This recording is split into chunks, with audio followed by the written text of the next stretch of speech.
यहीं से मेरा प्रिपरेशन हुआ। किसी तरह का कोचिंग वोचिंग का तो हेल्प नहीं लिया किसी तरीके का कोचिंग कोई सीन नहीं रहा। हम दिल्ली में रह रहे हैं, पटना में रह रहे हैं, तो वहाँ पे होता है कि एक माहौल बनता है कि हाँ हम निकल रहे हैं तो वहाँ पर स्टूडेंट सब दिखाई दे रहे हैं, कोचिंग दिख रहा है। तो आपका ये जो कमी था वो कैसे पूरा किया? मैं ये नहीं बोलूँगा कि 15-16 घंटे पढ़ना नेसेसरी है बाकी लोगों की तरह। बहुत से लोग ऐसे बोलते हैं। इन माय ओपिनियन आप अगर कंसिस्टेंट हैं और 4-5 घंटे 6 घंटे भी रेगुलर पढ़ रहे हैं, 4-5 घंटे आपने पढ़ा था सिर्फ? हाँ, कि आपके पास एक्सक्यूज़ ना करने का एक्सक्यूज़ हमेशा रहेगा कि मेरे पास पैसे नहीं है, मेरे पास टाइम नहीं है, मेरे पास कोचिंग नहीं है, गाइडेंस नहीं है। जब मैं कॉलेज पहुंचा तो मुझे बहुत कम्युनिकेशन गैप दिखा वहाँ पे अपने अंदर, कम्युनिकेशन स्किल में और टेक्निकल चीज़ों में, जो कि हमारे यहाँ बिहार के स्कूल कॉलेजेस की रियलिटी है एक तरह से। तो ये चीज़ें मतलब थोड़ा सा हर्ट करती थी। कि इसमें भी इतना बुक है, अलमीरा देखा पूरा भरा हुआ है। तो अब ज़्यादा बुक इस टाइप के इंसान रहे क्या, कम बुक्स पढ़ते हैं? There is no shortcut to success, आपको टाइम देना पड़ेगा। घटना चक्र पर बड़ा ही फैसेज डाल रहे हैं, बहुत सारे सिलेक्टेड लोग बता रहे हैं। अच्छा बुक है ना? हाँ, घटना चक्र जैसे तो 2 मैगजीन पढ़ना जरूरी कि या विजन लोग बहुत बता रहे हैं, तो विजन सो जाएगा काम। अब एडिटोरिया के लोग बड़ा कम लोग सजेस्ट कर रहे हैं कि प्रीलिम्स के स्तर पे आपको सबसे बड़ी समस्या कहाँ पे आई थी, किस लेवल पे आई थी, उसको कैसे आपने टैकल किया? ऑनलाइन में जैसे कोई मेजर न्यूज़ का टॉपिक रहा तो उसके लिए यूट्यूब वीडियो वगैरह फॉलो किया मैंने, या फिर करंट अफेयर्स के लिए जैसे मैंने नाम मेंशन करके बताएं, कोई चैनल वेबसाइट, 0 सेंस राइटिंग करनी है तो वो क्या होगा, कैसे होगा, किस तरीके से? तो प्रिपरेशन कभी भी इनफ नहीं होता है। आपको जो आ रहा है उसी को आंसर के फॉर्म में पिरोइए धीरे धीरे, और किसी भी कोचिंग में जाने से बेटर है ये, क्योंकि कोचिंग इंडस्ट्री की भी रियलिटी पता है मुझे। तो लोग पीटी भी क्वालिफाई नहीं कर पा रहे हैं, वो भी कॉपी चेक कर रहे हैं, या 0.01% प्रोबेबिलिटी है पास होने का। डजंट मैटर, ये सब चीज़ें मैटर नहीं करती।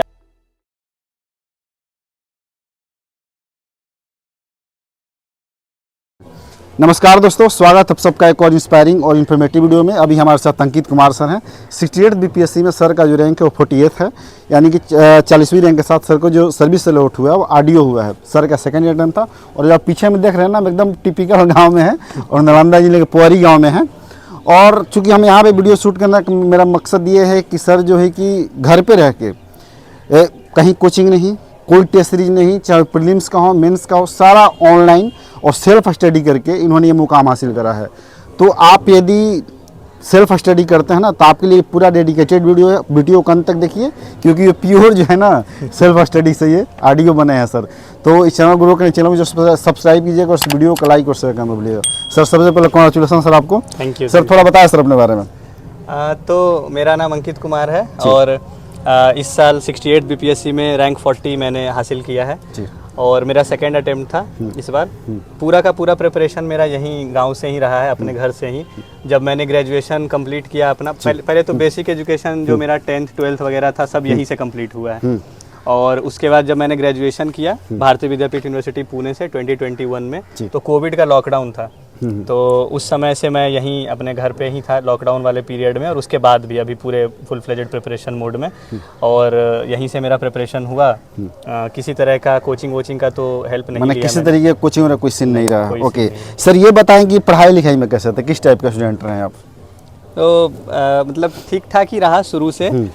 कुछ बहुत ज़्यादा एक्स्ट्रा ऑर्डिनरी भी नहीं थे, लेकिन हाँ रिजल्ट्स ये कंटिन्यूसली होते रहे हैं चीज़ों में। जैसे मैंने पहले नवोदय नेत्रहाट वगैरह का एग्ज़ाम दिया था जिस समय मैं स्कूल वगैरह में था, तो उसमें भी हुआ था। फिर मैंने 12th के बाद एनडीए दिया था, बट मेरा एडमिशन मेडिकली अनफिट रहने के कारण नवोदय वगैरह में नहीं हो पाया।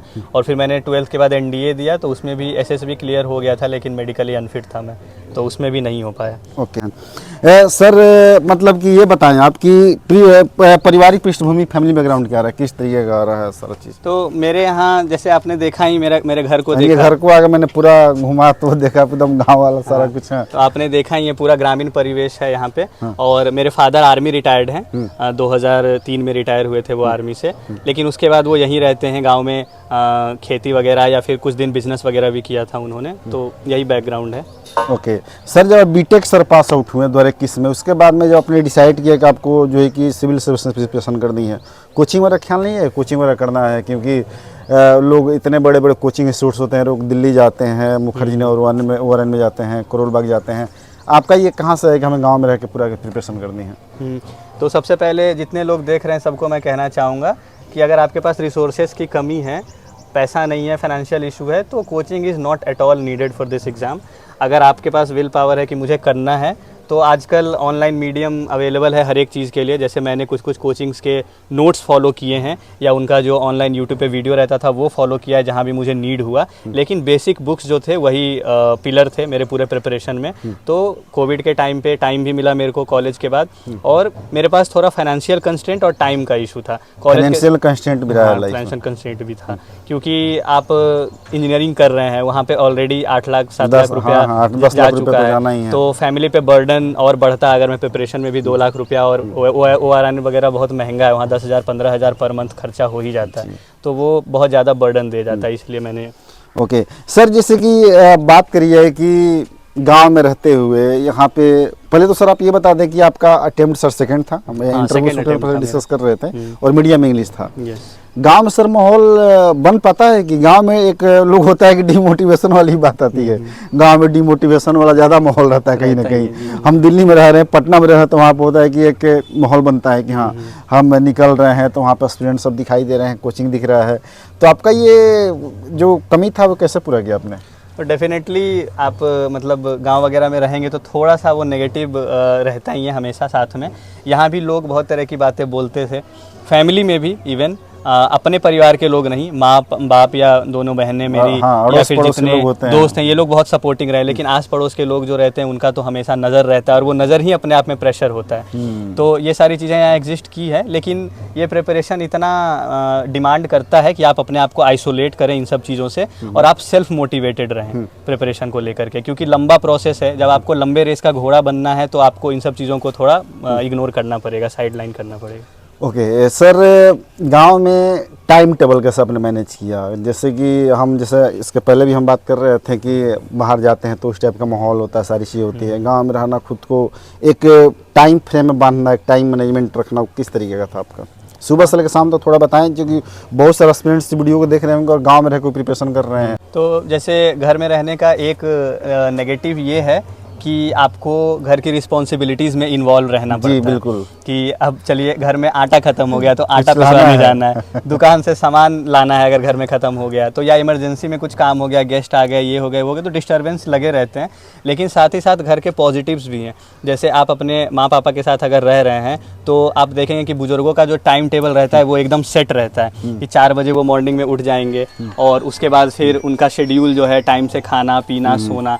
तो ये चीज़ें आपको हेल्प भी करती हैं एक तरीके से, कि आप मॉर्निंग में उठ के चीज़ों को याद कर रहे हैं। और अगर आप सवेरे मॉर्निंग में उठ जा रहे हैं तो आपके पास पूरा दिन पड़ा रहता है, तो उसमें अगर 1-2 घंटे आपको डिस्टर्ब भी हुआ तो आपके पास लंबा टाइम फ्रेम रहता है चीज़ों को सही से अरेंज करने के लिए, प्रिपेयर करने के लिए। कितने घंटे हो जाती है पढ़ाई लगभग? हाँ, तो मैं ये नहीं बोलूँगा कि 15-16 घंटे पढ़ना नेसेसरी है बाकी लोगों की तरह। बहुत से लोग ऐसे बोलते हैं। इन माय ओपिनियन आप अगर कंसिस्टेंट हैं और 4-5 घंटे 6 घंटे भी रेगुलर पढ़ रहे हैं, 4-5 घंटे आपने पढ़ा था सिर्फ? हाँ, क्योंकि घर में बाकी कामों में इन्वॉल्व रहने के कारण बहुत ज़्यादा टाइम मिल नहीं पाता था। लेकिन और जिस समय मैंने स्टार्ट किया था प्रिपरेशन, उस समय तो कॉलेज में ही था मैं, तो उस समय भी कॉलेज के प्रोजेक्ट हो गया फाइनल ईयर में, या फिर जो असाइनमेंट प्रैक्टिकल का बर्डन रहता था, तो बहुत ज़्यादा टाइम नहीं दे पाता था मैं। लेकिन 5-6 घंटे कंसिस्टेंटली मैंने दिया है रेगुलरली। 5-6 घंटे दिया है आपने कंसिस्टेंटली, ओके। तो मोर देन इनफ है। हाँ, जब एग्ज़ाम टाइम क्लोज आता है, आपका जो अंतिम का 1 महीना 1.5 महीना होता है, तो उस समय तो प्रेशर बढ़ेगा। तो उस समय ये 5-6 घंटे बढ़ के 8-10 घंटे हो जाते थे। लेकिन अगर कोई बोल रहा है कि 15-16 घंटा पढ़ना नेसेसरी है, आई डोंट थिंक कि ह्यूमनली उतना पॉसिबल भी नहीं है। हाँ। सर, मैं एक आपसे बात पूछूं कि गांव में रहना और फिर कोचिंग नहीं लेना, और जो एस्पिरेंट होते हैं उनके मन में होता है कोचिंग लेना पड़ेगा, हमें बिना कोचिंग के पॉसिबल नहीं होगा। तो ये क्लैश हुआ था ये थॉट कभी कि हाँ हमें दिल्ली जाना है? वो कॉलेज के टाइम पे मैंने एक बार सोचा था कि यार घर पे रह के तो नहीं हो पाएगा, दिल्ली जाना है, या फिर कॉलेज के कामों से फ्री हो जाऊं तब शुरू करूंगा प्रिपरेशन। तो मैं ये कहना चाहूँगा कि आपके पास एक्सक्यूज़ ना करने का एक्सक्यूज़ हमेशा रहेगा कि मेरे पास पैसे नहीं है, मेरे पास टाइम नहीं है, मेरे पास कोचिंग नहीं है, गाइडेंस नहीं है। लेकिन आपको आगे ले जाने के लिए आपको सेल्फ मोटिवेटेड होना, कॉन्फिडेंट होना खुद पे कि मैं कर सकता हूँ, ये चीज़ें नहीं भी है मेरे पास फिर भी कर सकता हूँ, समझूंगा, धीरे धीरे समझूंगा, लेकिन समझूंगा, खुद ही समझूंगा और कर जाऊँगा धीरे धीरे। तो ये रहना बहुत ज़रूरी है। यहाँ पे गांव में रहते हुए मुझे न्यूज़पेपर कभी नहीं मिल पाया, यहाँ नहीं आता, मेरे यहाँ न्यूज़पेपर कभी नहीं आपने आता पढ़ा? यहाँ पे आता भी था पहले हिंदी का न्यूज़पेपर, और उसके बाद वो भी आना बंद हो गया। हिंदी न्यूज़पेपर भी बंद हो गया। तो मतलब मेरे गांव में न्यूज़पेपर का फैसिलिटी नहीं है। मैं कभी भी पढ़ा हूँ न्यूज़ वगैरह तो ऑनलाइन मीडियम से ही सब्सक्रिप्शन लेकर के, ये अपना जो लैपटॉप है या फ़ोन है उसी के ऊपर। और इंटरनेट का भी थोड़ा सा इशू है। तो मैं ये बोलूँगा कि आप जिस चीज़ का अभाव है उसके ऊपर फोकस मत करिए, क्योंकि कंस्ट्रेंट हमेशा रहेंगे। आप शहर में भी रहिएगा तो वहाँ भी कुछ ना कुछ प्रॉब्लम तो रहता ही है। सर मैं आपसे बात करूं कि मोटिवेशन कहाँ से है? जैसे सिविल सर्विसेज बीटेक करने के बाद बहुत एमएनसी होती है, बहुत बड़ी बड़ी कंपनियां होती हैं, वहाँ नहीं जाना, सिविल सर्विसेज, ये मोटिवेशन क्या था बेसिकली? मैं जब फाइनल ईयर में था कॉलेज में तो सारे दोस्त वगैरह प्लेसमेंट्स में बैठ रहे थे। प्रेशर बनता है कि कुछ करना है यार, इतना पैसा भी खर्च पैसा हो गया, कमाना जल्दी से, घर वालों के एक्सपेक्टेशंस की, आगे फिर 2-3 साल अनसर्टेनिटी है गवर्नमेंट जॉब या इधर उधर प्रिपरेशन में। तो ये सारी चीज़ें वहाँ भी थी, लेकिन मोटिवेशन वही था। एक तो प्रेस्टीज है जॉब का, ऐसे जॉब प्रेस्टिजियस जॉब्स मतलब बहुत मिनिस्क्यूल लेवल पे हैं हमारे यहाँ, और एफर्ट भी डिमांड करते हैं जितना लगता है। तो एक तो प्रेस्टीज है, और दूसरा हो गया आपको जो रिस्पेक्ट मिलता है सोसाइटी में, और तीसरा हो गया कि कुछ करने का, अलग करने का जो वो रहता है ना अंदर से कि हाँ कुछ डिफरेंट करना है। बाकी लोग भीड़ चाल में जा रहे हैं। जैसे प्लेसमेंट था तो वहाँ आईटी कंपनीज आ रही है, भर भर के लोगों को लेके जा रही है, 30-40 लोगों को एक बार में प्लेसमेंट। बट वहाँ पे आप कंस्ट्रेंट हो जाते हैं, मतलब एक पर्टिकुलर इन्वायरमेंट में रिस्ट्रिक्ट हो जाते हैं कि कोहेरेंट जॉब है, ये जॉब है आपको पावर प्रेस्टीज के साथ साथ आपको डाइवर्सिटी देता है। हाँ। आप अलग अलग चीज़ों में कंट्रीब्यूट कर सकते हैं। अगर आपका मन है तो आप जहाँ भी हैं वहाँ एजुकेशन सेक्टर में कंट्रीब्यूशन दे सकते हैं, पॉवर्टी इरेडिकेशन में काम कर सकते हैं, लोगों का सोशल अपलिफ्टमेंट कर सकते हैं। और मेरा पर्सनली जो मोटिवेशन रहा है सर, वो मुझे जो एजुकेशन में प्रॉब्लम आया, जब मैं कॉलेज पहुंचा तो मुझे बहुत कम्युनिकेशन गैप दिखा वहाँ पे अपने अंदर, कम्युनिकेशन स्किल में और टेक्निकल चीज़ों में, जो कि हमारे यहाँ बिहार के स्कूल कॉलेजेस की रियलिटी है एक तरह से। तो ये चीज़ें मतलब थोड़ा सा हर्ट करती थी कि मेरे साथ और भी जो बंदे हैं यहाँ पढ़ रहे हैं उनके लिए काफ़ी इजी हो जाता है, तो मुझे उनसे दुगना मेहनत करना पड़ रहा है। तो ये सारी चीज़ें मोटिवेशन फैक्टर बनी धीरे धीरे। हम स्ट्रेटेजी की तरफ सर शिफ्ट करेंगे। अब जैसे कि मैं आपके यहाँ आया तो आपकी माता जी बता रही थी कि बक्सा उक्सा दिखा रही थी कि इसमें भी इतना बुक है, अलमीरा देखा पूरा भरा हुआ है। तो अब ज़्यादा बुक इस टाइप के इंसान रहे क्या, कम बुक्स पढ़ते थे? किताब वगैरह तो मतलब फाउंडेशन है प्रिपरेशन का। आपको नॉलेज गेन करना है तो बुक तो पढ़ना पड़ेगा। और प्रीलिम्स का आप स्ट्रेटेजी साथ में लेकर चलिएगा, उसका कंटेंट और बुक लिस्ट वगैरह। ठीक है, हाँ वो बताऊंगा मैं। लेकिन सबसे पहले बोलना चाहूँगा कि there is no shortcut to success. आपको टाइम देना पड़ेगा, चाहे बुक्स पढ़ो या फिर नोट्स बनाओ या मेंस आंसर राइटिंग हो, कुछ भी हो, टाइम देना पड़ेगा। तो ये चीज़ें मतलब वो जो आपने बुक का देखा मेरा बक्सा या फिर अलमारी वगैरह, वो इस प्रिपरेशन के लिए नहीं है अपर से, क्योंकि उसमें मेरा 10th 12th पूरा मतलब जितना पढ़ाई किया मैंने सबके बुक्स वगैरह हैं। अभी सिर्फ ये प्रिपरेशन का नहीं है, लेकिन हाँ इसमें भी आपको बेसिक बुक्स तो फॉलो करनी है। जैसे पीटी है तो मैंने यूपीएससी का प्रिपरेशन भी किया हुआ है, तो मुझे इसमें बहुत ज़्यादा अलग नहीं करना पड़ा। बीपीएससी में कुछ चीज़ों में अलग करना पड़ा, जैसे कि हिस्ट्री वाला पोर्शन है तो उसके लिए घटना चक्र मैंने सॉल्व किया था। घटना चक्र पर बड़ा ही फैसेज डाल रहे हैं, बहुत सारे सिलेक्टेड लोग बता रहे हैं। अच्छा बुक है ना? हाँ, घटना चक्र जैसे आपको किसी भी एग्जाम के लिए सबसे बढ़िया क्या गाइड कर सकता है, उस एग्जाम में जो क्वेश्चंस रेगुलरली पूछे जा रहे हैं आपको वो दिखाएगा कि किस डायरेक्शन में आपको अपने प्रिपरेशन को मोल्ड करके रखना है। तो घटना चक्र जो है वो टॉर्च बेयरर है इस मामले में, क्योंकि उसमें सारे स्टेट पीसीएस के एग्जाम्स का, यूपीएससी के एग्जाम्स का क्वेश्चन रहता है। तो उससे अच्छा तो मतलब आपको गाइडिंग लाइट कुछ हो ही नहीं सकता। तो घटना चक्र हिस्ट्री के लिए, साइंस के लिए मैंने फॉलो किया था, और बाकी पॉलिटी के लिए लक्ष्मीकांत हो गया, इकोनॉमी के लिए मैंने मृणाल सर के नोट्स को फॉलो किया था यूपीएससी के लिए। तो वो मोर देन सफिशिएंट था इधर बीपीएससी में। और उसके अलावा कुछ जो डिस्क्रीट चीज़ें हैं, जैसे कि करंट हो गया, तो करंट के लिए 2 मैगजीन फॉलो किया था मैंने, एक एडुटेरिया का और एक विजन का मंथली मैगजीन फॉलो करता था मैं। और तो 2 मैगजीन पढ़ना जरूरी कि अब विजन लोग बहुत बता रहे हैं, तो विजन सो जाएगा कम। अब एडुटेरिया को लोग बड़ा कम लोग सजेस्ट कर रहे हैं। हाँ, जैसे उस तरीके का ये चीज़ें हैं कि मतलब अब थोड़ा सा लेवल बढ़ रहा है। 68 से चेंज किया है इन्होंने पैटर्न, 69 बहुत देखने को मिला, 69 में भी। तो मैं कहूँगा कि विजन मस्ट हो जाता है, क्योंकि आपको पीटी में अगर नहीं हेल्प किया तो मेंस में तो definitely you will have to go to वो वाला मैगजीन, क्योंकि वो मेंस ओरिएंटेड रहता है पूरा। और पीटी में मेरे हिसाब से अभी भी एडुटेरिया रेलेवेंट है, क्योंकि पीसीएस एग्जाम है तो यहाँ पे आपको थोड़ा सा फैक्ट ओरिएंटेड प्रिपरेशन रखना होगा आपको। ओके सर, बात करिए कि जैसे कि प्रीलिम्स के स्तर पे आपको सबसे बड़ी समस्या कहाँ पे आई थी, किस लेवल पे आई थी, उसको कैसे आपने टैकल किया था? प्रीलिम्स में थोड़ा सा स्ट्रेटेजाइज करने की ज़रूरत है चीज़ों को। यूपीएससी प्रिपरेशन मैंने किया हुआ हाँ, था, तो बदलते वहाँ पैटर्न के पे according हाँ किस वहाँ तरीके पे से काम करना एलिमिनेशन हमारा काम करता है ना यूपीएससी में। इस बार भी नहीं, लेकिन एलिमिनेशन इस बार काम नहीं किया। 2023 में पैटर्न 2020 में देखा होगा, उसमें तो एलिमिनेशन जो पुराना पैटर्न रहा है यूपीएससी का, उसमें एलिमिनेशन हाँ, टेक्निक लेकिन काम करता बीपीएससी था। अब उस तरीके का आ रहा है। हाँ, तो अब देख रहे हैं कि जब ये बीपीएससी शिफ्ट कर रहा है ना, तो अपने पीटी को ये यूपीएससी लेवल पे या यूपीएससी ओरिएंटेड बना रहा है। तो इस बार तो 69th में तो एलिमिनेशन एकदम खुल के काम किया है बीपीएससी में, और 68th जो था वो थोड़ा सा फैक्चुअल भी था, एलिमिनेशन टेक्निक के साथ भी मिक्स था। तो स्ट्रेटजी आपको थोड़ा उसके हिसाब से बनाना पड़ेगा, और presence of mind exam hall में बहुत ज़रूरी है, क्योंकि 68 में जब मैं वहाँ गया था पेपर देने, तो इट वाज कम्प्लीटली अनएक्सपेक्टेड कि ऐसा होने वाला है। कुछ सिमिलर सिचुएशन मेंस में था कि आपको एकदम इतना रैंडमनेस पेपर में दिखेगा, जहाँ 20, 25, 30 टॉपिक पे, लिमिटेड टॉपिक्स पे क्वेश्चंस आया करते थे 67th तक, या करंट में भी बहुत मेजर टॉपिक्स जो न्यूज़ में है वही पूछा जाता था।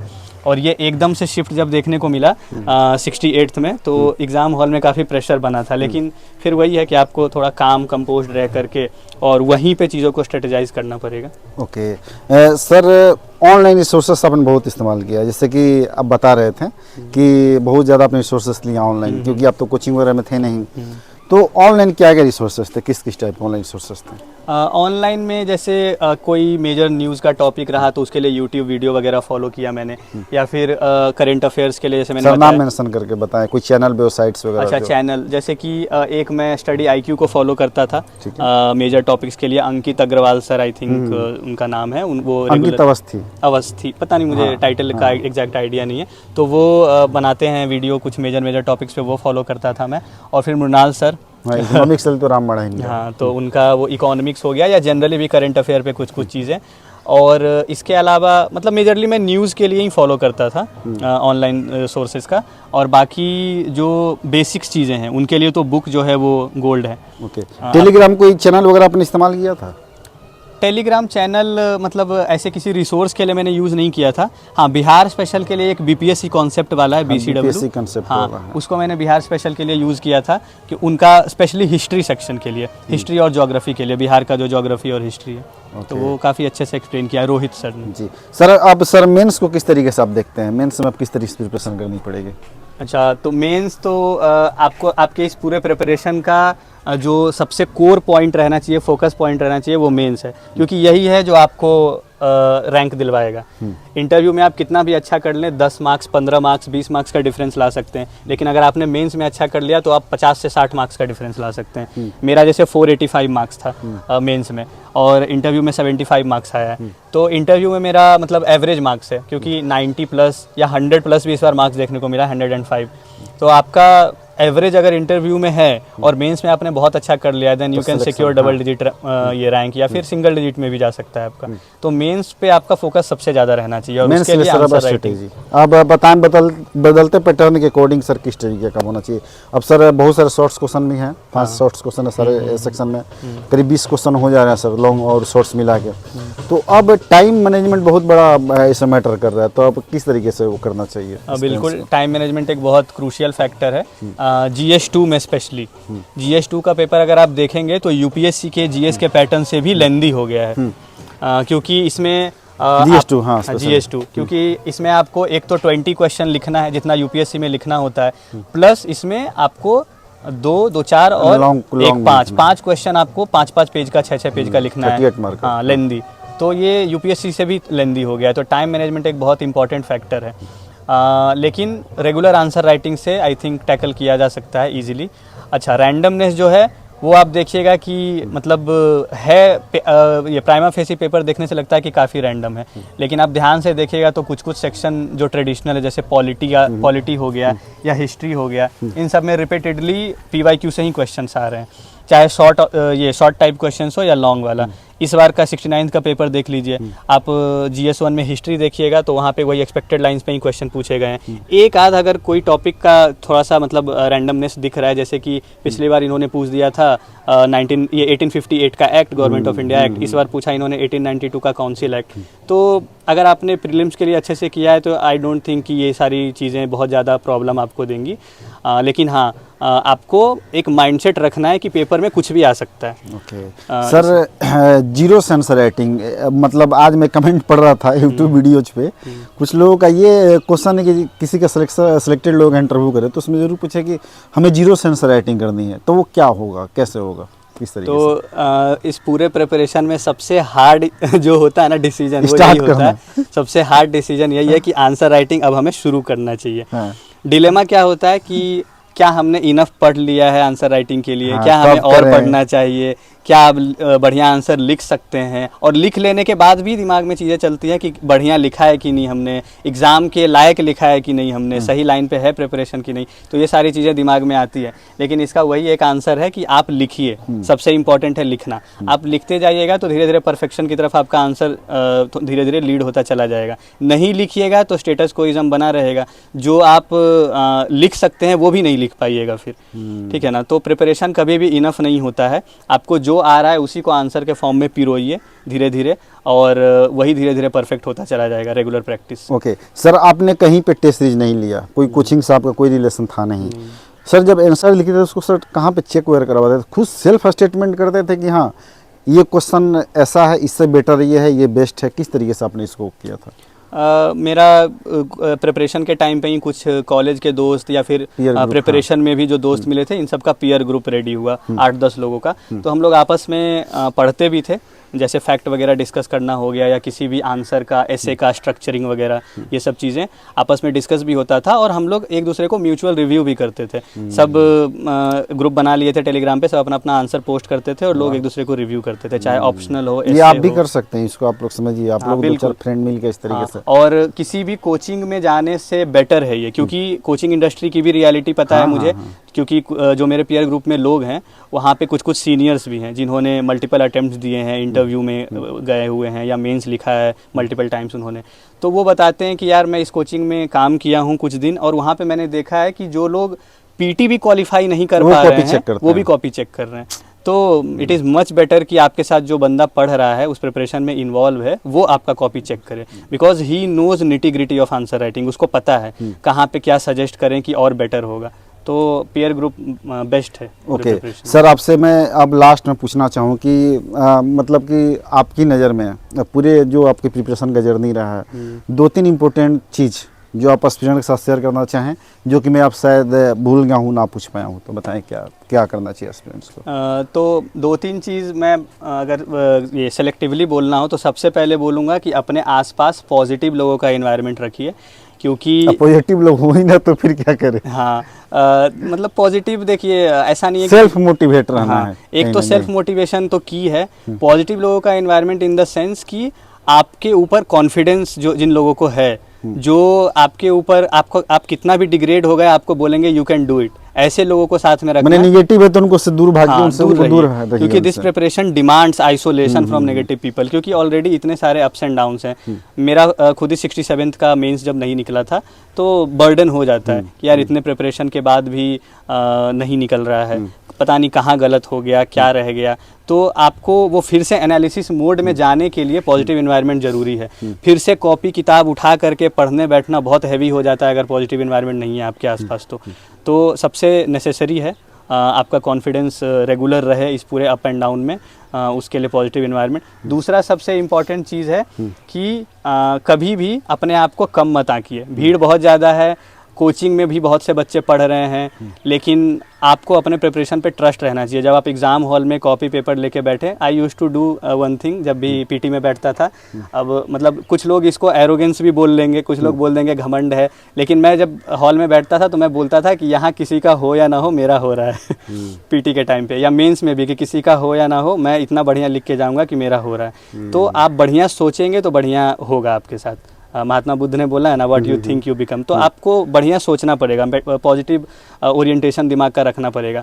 इन सब चीज़ों से दूर रहिए कि एवरीथिंग अंडर द सन पूछा जाएगा या 0.01% प्रोबेबिलिटी है पास होने का। डजेंट मैटर, ये सब चीज़ें मैटर नहीं करती है। आप धीरे धीरे डेली अगर आपने काम किया है, आपको अपने प्रिपरेशन पे कॉन्फिडेंस है, पॉजिटिव आउटलुक है अपने आप को लेकर के, तो आप एक्सेल कर जाएंगे। ओके सर, और कुछ ऐड करना चाहेंगे स्टूडेंट्स के लिए? क्या ऐड करूंगा मैं, मतलब मैंने यहाँ से प्रिपरेशन किया है, बहुत सारे कंस्ट्रेंट रहे हैं मेरे साथ। एकदम टिपिकल, थोड़ा आप गांव दिखा दें कि कैसा गांव है, पूरा गांव में रह के इन्होंने किस तरीके से, छोटा सा गांव है बेसिकली जो है कि नालंदा डिस्ट्रिक्ट में पुआरी बोलते हैं ना जी, सर इसको, पुआरी। और ये गांव है और यहाँ पे गांव में रह के सारा प्रिपरेशन सर का हुआ है। तो हम इस वीडियो के छत पे यहाँ बनाने का मकसद मेरा सिर्फ इतना है कि आप गांव के जो भी स्टूडेंट्स हैं, आप सिविल सर्विसेज प्रिपरेशन करते हैं, बीपीएससी प्रिपरेशन करते हैं, आपके अंदर मोटिवेशन जगे कि हाँ गाँव में रह के पटना, दिल्ली, इलाहाबाद न जाके गांव में भी रह के बीपीएससी क्रैक किया जा सकता है, जैसा सर ने किया। सर आपको थैंक यू सो मच, कवन बहुत प्रोसेस समय निकाला। अब इस बार से विश करता हूँ कि आपका बीपीएससी वाला जो दौर स्टार्ट होगा उसमें आप सक्सेस हो, प्रॉपर आईएएस बने और नाम रोशन करें। तो दोस्तों वीडियो अच्छी लगे तो इस वीडियो को लाइक कीजिएगा, शेयर कीजिए, चैनल सपोर्ट, चैनल सब्सक्राइब करना भूलिएगा। Thank you so much.